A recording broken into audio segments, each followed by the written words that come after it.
السلام علیکم۔ کہا جاتا ہے 1947 میں آزادی کے بعد پاکستان میں اقلیتوں کا تناسب 20% تھا اور غیر ملکی میڈیا تو اس سے بھی زیادہ بتاتا ہے اور بعض دستاویزات میں بھی 20% تک کا ذکر ملتا ہے۔ تو سوال یہ ہے کہ آخر آبادی کی اتنی بڑی تعداد گئی تو گئی کہاں؟ متحدہ برِ صغیر میں آخری مردم شماری 1942 میں ہوئی تھی۔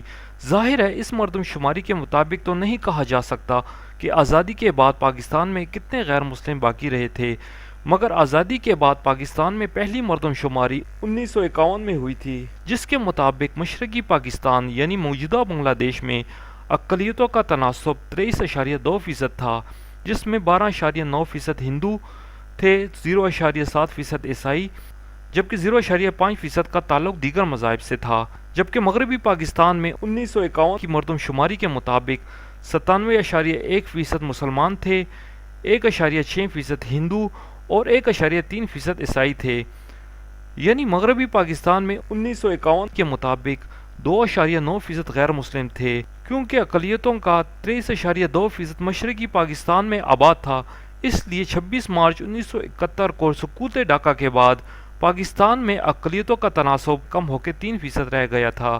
لیکن انڈین میڈیا اور نام نہاد غیر جانبدار BBC اردو سروس کی طرف سے اسے ایسے پیش کیا جاتا ہے جیسے یا تو آبادی کی اتنی بڑی تعداد کو مار بھگایا گیا ہو یا زبردستی مسلمان کر دیا گیا ہو، اس وجہ سے پاکستان میں اقلیتوں کی آبادی کا تناسب کم ہو گیا ہے۔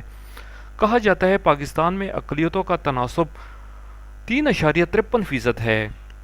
اب 3.53% کیسے ہو سکتا ہے؟ یہ بھی ریاضی کا ایک معمہ ہے جس کی وضاحت آئنسٹائن کے لیے بھی کرنا مشکل ہو جاتی، کیونکہ 1952 میں مغربی پاکستان کی آبادی 3.30 کروڑ تھی اور اقلیتوں کا تناسب 2.9%، اور اب پاکستان کی آبادی 22 کروڑ ہے اور کہا جاتا ہے اقلیتوں کی آبادی کا تناسب 3.52% ہے۔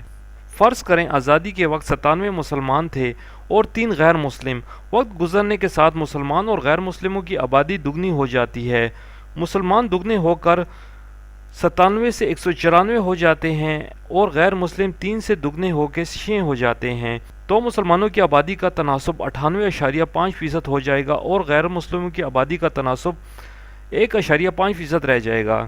پھر وقت گزرنے کے ساتھ آبادی دگنی ہو جاتی ہے اور مسلمانوں کی آبادی 194 سے بڑھ کے 388 ہو جاتی ہے اور غیر مسلموں کی آبادی 6 سے بڑھ کے 12 ہو جاتی ہے، تو غیر مسلموں کی آبادی کا تناسب 0.75% رہ جائے گا۔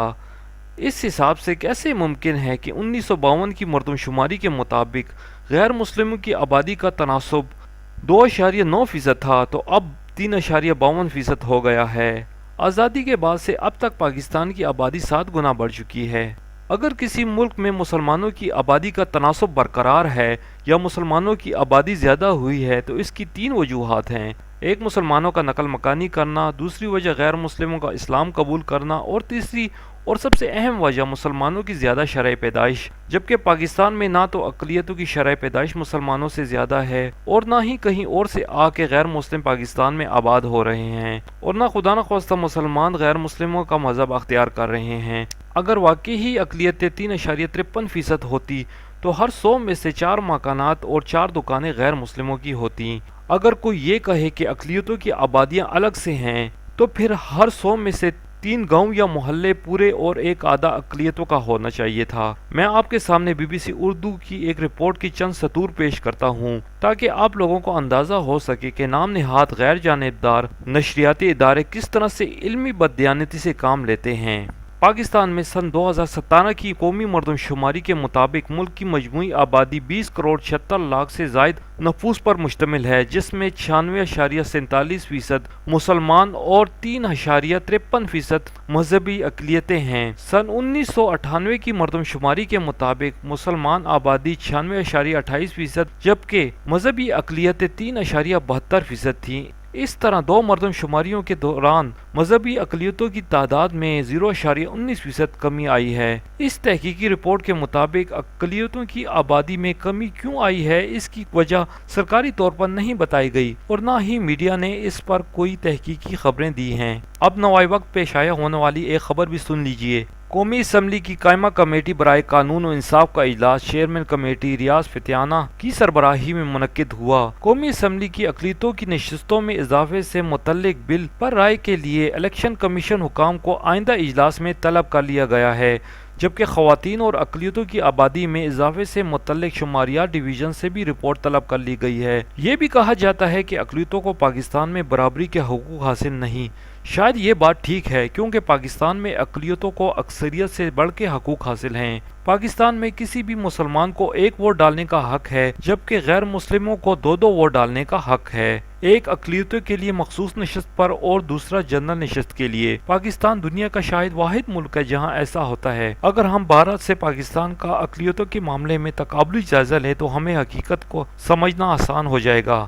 بھارت میں یہ کوئی تصور بھی نہیں کر سکتا کہ مسلمانوں، عیسائیوں اور سکھوں کو 2 ووٹ ڈالنے کا حق ہو اور ہندوؤں کو 1 ووٹ ڈالنے کا، یعنی لوک سبھا میں مسلمانوں کے لیے 15% نشستیں ریزرو ہوں اور سکھوں اور عیسائیوں کے لیے 2% اور اس کے علاوہ بھی وہ عام نشستوں سے جیت کر آئیں۔ اس کے برعکس بھارت میں مسلمانوں کی آبادی 15% سے زیادہ ہے، مگر لوک سبھا میں مسلمان ممبران کا تناسب صرف 4% ہے۔ اگر پاکستان کا فارمولہ بھارت میں نافذ کر دیا جائے تو بھارت میں لوک سبھا میں مسلمان ممبران کا تناسب 30% ہونا چاہیے، کیونکہ 15% ریزرو سیٹوں پر اور 15% جنرل سیٹوں پر۔ اسی حساب سے برطانیہ کے ہاؤس آف کامن میں بھی مسلمان ممبران کی تعداد 11% ہونی چاہیے۔ یہ بھی کہا جاتا ہے کہ اقلیتوں کی تھانے کچہری میں سنوائی نہیں ہوتی، تو سوال یہ ہے کہ کیا مسلمانوں کو انصاف ان کی دہلیز پر پہنچایا جاتا ہے؟ غیر مسلموں کے معاملے میں تو پھر بھی پولیس کو یہ فکر ہوتی ہے کہ NGOs اپنے ڈونرز کو اپنی کارکردگی دکھانے کے لیے کسی بھی معاملے کو مذہبی شکل دے کر کود پڑیں گے اور میڈیا بھی حرکت میں آ جائے گا، جبکہ مسلمانوں کے پیچھے نہ کوئی نام نہاد سول سوسائٹی ہوتی ہے اور نہ میڈیا۔ یہ بھی کہا جاتا ہے کہ پاکستان میں اقلیتوں پر پرتشدد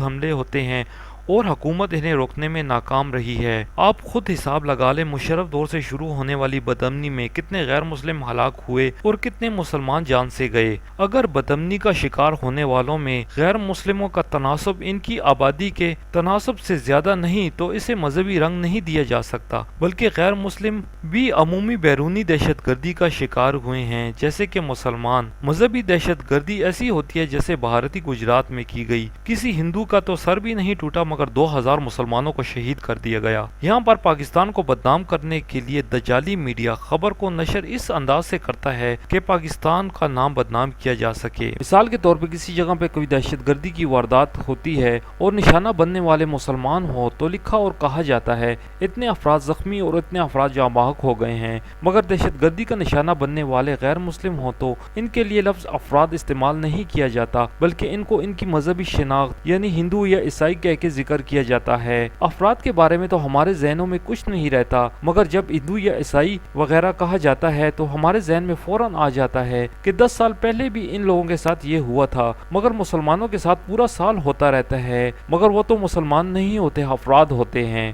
اگر آپ گوگل میں آرمی پبلک اسکول پر ہونے والے دہشت گردانہ حملے کے حوالے سے سرچ کریں تو آپ کو 75,90,000 لنک ملیں گے، مگر کسی صفحے پہ جانے کے بعد آپ کو کہیں بھی یہ نہیں ملے گا کہ شہید ہونے والے بچے مسلمان تھے۔ اگر خدا نہ خواستہ یہ عیسائی یا ہندو وغیرہ ہوتے تو ہر جگہ ان کے مذہب کا ذکر ضرور کیا جاتا اور اس واقعے کو پوری قوم اور پوری امت پر تھوپنے کی کوشش کی جاتی اور مرنے والوں کے والدین سے کسی چرچ یا مندر کے سامنے کھڑے ہو کے انٹرویوز کیے جاتے۔